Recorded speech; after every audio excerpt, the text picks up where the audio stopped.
Welcome to this explainer. Today, we're going to talk about assembling the absolute perfect special operations support team to keep your reef tank thriving.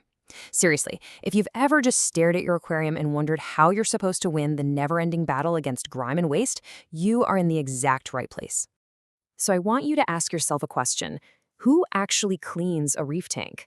It is so easy to look at a pristine, gorgeous reef aquarium and assume it's entirely the result of high-tech gear. We spend so much time and money obsessing over expensive lights, heavy-duty protein skimmers, and these incredibly complex filtration systems. But a truly healthy reef, it doesn't just rely on mechanical and chemical filtration. It requires actual boots on the ground. It requires biology. Okay, let's dive into this. What we're really talking about here is what aquarists call the cleanup crew. We define this crew as a strategic combination of grazers and scavengers. Their core mission? Helping to control algae, processing detritus, and reducing leftover food. They are your biological task force, constantly working behind the scenes to manage the inevitable buildup of algae and organic waste in your little enclosed aquatic world. Now, there's a key distinction here. We are essentially hiring for two completely different jobs, our grazers on one side and our scavengers on the other. Grazers are your surface specialists. They're the ones targeting that annoying film algae that coats your live rock in your glass. Scavengers, meanwhile, are your ground troops. They target the detritus and leftover, uneaten food that sinks all the way down into your substrate. We need specialists for both the surfaces and the sandbed to keep the whole ecosystem in perfect balance. Here's our mission briefing for today.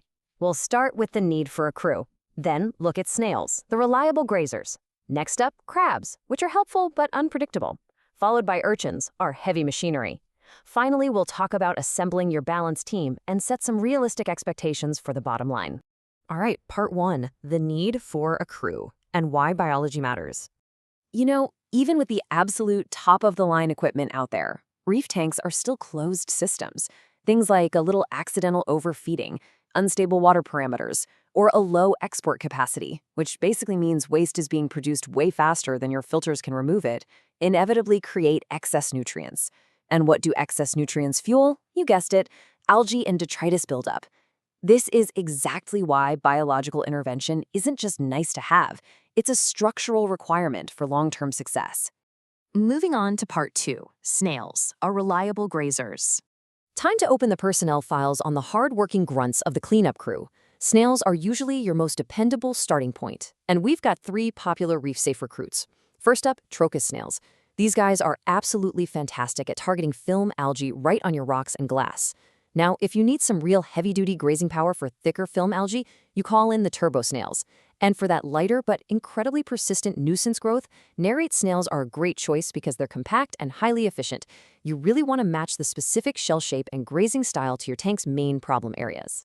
But hey, major caution here, do not overstock. It is so tempting to just dump 100 snails into a tank the second you see algae. But remember, snails are animals too, and they produce waste. If you hire too many of these steady grazers and they actually run out of food, you are going to experience massive die-offs. And trust me, a bunch of dead snails rotting in your tank will completely ruin the exact water parameters you're trying to protect. Part three, crabs. Helpful, but a little unpredictable. Let's introduce the opportunistic wild cards of the tank. Crabs can contribute a massive amount to your cleanup efforts because they are amazing detritivores. Their real specialty, rummaging around down at the bottom of the tank, stirring up the substrate, and completely devouring leftover flakes and meaty foods that sink right past your fish. They'll squeeze into those tiny crevices that larger fish literally just can't reach.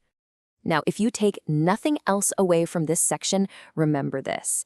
Especially with small hermit crabs, you absolutely must provide empty shells for them.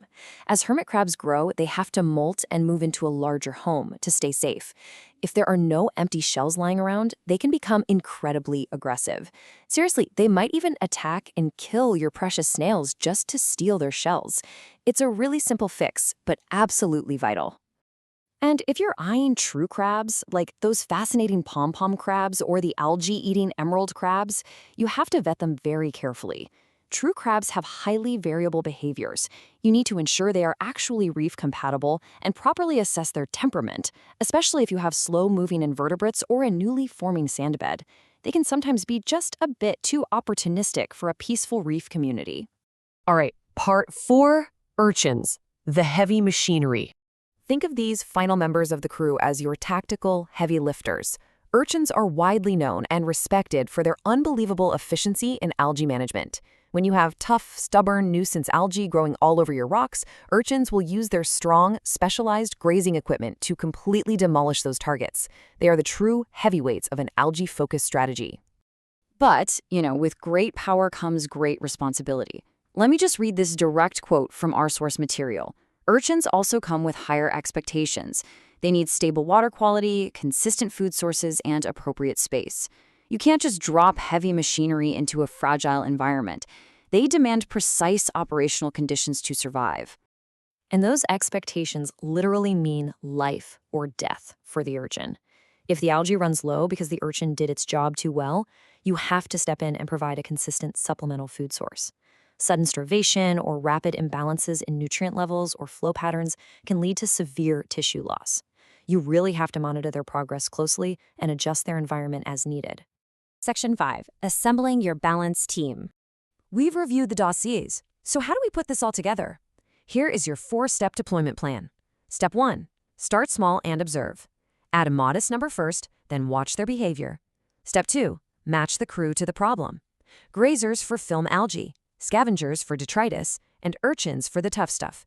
Step 3. Prioritize compatibility. Double-check that every single recruit is reef-safe. And Step 4. Maintain stability. Keeping your salinity, temperature, and nutrients reliable is what prevents stress and die-offs in your new crew. Finally, Section 6. Expectations and the bottom line. So, what actually happens once you deploy this perfectly balanced team? Well, here's the timeline. Within days, you're going to see your snails immediately patrolling the rocks and glass, leaving beautifully clean trails right behind them.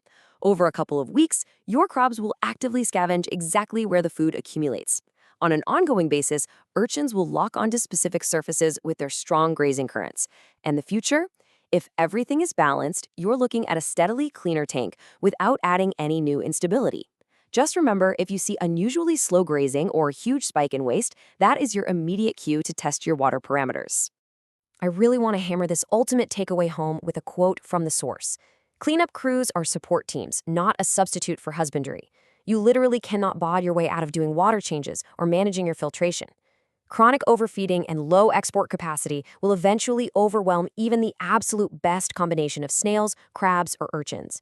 They're there to assist your maintenance routines, not do all the work for you. I'll leave you with this to chew on. Next time those tank lights come on, take a really close look at your reef tank. Based on what we've covered today, what specific problem is your current cleanup crew missing? Do you need more surface grazers, better bottom scavengers, or maybe you need to bring in the heavy machinery? Analyze your imbalances and start drafting your perfect crew today. Thanks for joining me on this explainer, and happy reefing!